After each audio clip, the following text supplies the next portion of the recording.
time I hit my knees, the roof was being blown off, and I felt the wind pulling on me, and then I felt something hit my back, and then I felt something else hit something else and something else, and I was just being weighted down. Fellow on the news, he said something to the effect that I've been doing this for 35 years and I've never seen a tornado as strong as this one. And he said, I really think this has the potential to be devastating.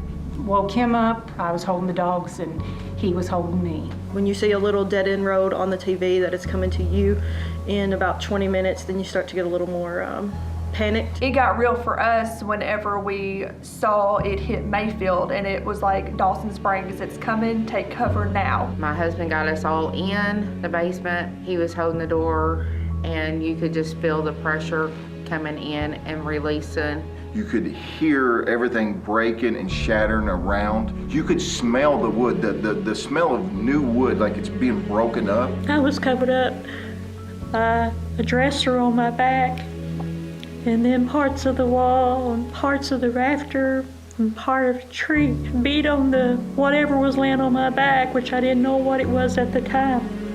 And I'd try to breathe, and I'd beat, and I'd try to breathe, and I'd try to scream, but all I could do was cough. It was dark, there was no lights, there was just debris and power lines everywhere. Some cars finally came by and were panicked, and it was like the other side of town is gone. So we immediately jumped in the car, we're gonna go help. I was contacted by EMS and asked if I could get a bus and get it to them, because there were so many people that were injured that they didn't have the ambulance capacity. Basically got in my vehicle and tried to get to the transportation department, unaware of the fact that it had been a direct hit from the tornado, and we had no buses that were operable. Jenny was a big time Panther. She worked for our school for many years. For like 40 years. She was a school board member currently. Her and her husband became like family. She was like, let's go, we gotta find Jenny. My headlights were shining right on Jenny, but I didn't know that till I got back there. And Jenny was one of the ones that was lost. It was just, it was devastation unlike anything that I've seen before. Eventually I heard someone say, we hear you, keep beating, and I couldn't see a thing, and they said, whatever you do, don't move, because they said, we've got to get all this off of you. Eventually I could see a flashlight. My mother-in-law's front door is like blown into the house, and we could hear water running, and we keep on going back through her house, and we open her bedroom door and there's no roof. And I was at the high school. I showed up, and Coach Edwards, he was like, hey, I need your help translating, and I just jumped in and started helping, and people from the candle factory were coming in, and it was really graphic. Yeah, I was like, you try not to think about it. You try to just feel like it's a normal day. But when you can't see like some of the people that got hit, like I had a friend whose house was just demolished, and I don't even know where he's living right now.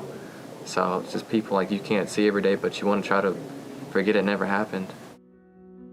I'm a licensed professional clinical counselor and a part of the West Kentucky Educational Co-op's response team, and so I've gotten a call from, hey, can you go give mental health supports? And that's what we did last week when the staff came back. You know, I didn't sleep for several days just because I felt like I needed to take care of the people in the community.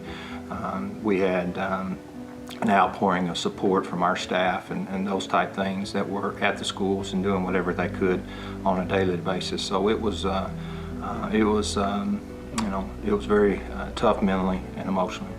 So because we couldn't get the ambulance to town, we set up a triage in the library, and luckily we had some nurses in town. Those nurses were doing it with a headlamp and a school first aid kit. And as soon as we opened the doors, people started coming in. Some people obviously were students and their families, and then we had just people in the community. I think we were the first place probably stable or open in the town of Mayfield, and we didn't have any water, and we had emergency lights. You know, it was pretty much just a roof, safe place. We brought some blankets from home, pillows from home, and just started helping people best we could. A lot of our Hispanic community comes in, and obviously, we need translators. And so 3 young ladies came in with their families, and I just went straight to them. I said, hey, I'm going to need your help. And they said, what do you need, Mr. Edwards? And I said, help translate, help us communicate, going around with every family, going to get them supplies, bringing them back. Hey, what do you need? It was just constant. And they stayed up all night. 24 hours had basically passed. And I walked in one of our locker rooms, and those 3 girls, they were covered up in blankets, laying down, finally getting some sleep. And they had been up all night. When you really think about shaping the future, that right there is evidence that they can handle it, whatever is put in front of them, because they had a call to action, and they didn't hesitate.